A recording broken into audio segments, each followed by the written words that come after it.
আমাদের ছাত্র ভাইদেরকে নিয়ে আমরা বর্তমানে কর্মস্থলে হাজির আছি এবং ডিউটি পুঙ্খানুপুঙ্খানুভাবে আমরা পালন করছি এবং এলাকার জনগণের সাথে সমন্বয় করে আমরা যথাসময়ে আমরা কর্মস্থলে হাজির এবং ডিউটিতে আমরা নিয়োজিত আছি। কোনো সমস্যা নাই এবং আমরা দায়িত্ব পালন করতেছি। শিক্ষার্থীরা আপনাদের হয়ে কাজ করলো, তাদের উদ্দেশ্যে আপনাদের মেসেজটা কি? শিক্ষার্থীরা যারা কাজ করতেছে এটা দেশের জন্য করতেছে এবং ভালো কাজ করতেছে।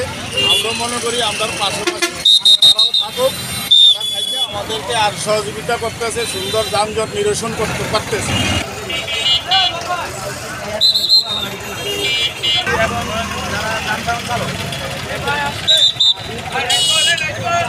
আমি ফরিদগঞ্জ উপজেলা কার মাইক্রোবাস মালিক সমিতির দীর্ঘদিন সভাপতির দায়িত্ব পালন করতেছি। তবে আমাদের এখানে সুশৃঙ্খলভাবে ড্রাইভাররা এবং মালিকরা ছাত্রদের সহযোগিতায় অত্যন্ত খুশি এবং আনন্দিত। ছাত্রদের সহযোগিতায় এবং আমাদের ট্রাফিক বিভাগের সহযোগিতায়, প্রশাসনের সহযোগিতায় অতি সুন্দরভাবে গাড়ি চলাচল করতেছে। আমাদের এখানে কোনো দ্বিধাদ্বন্দ্ব নাই।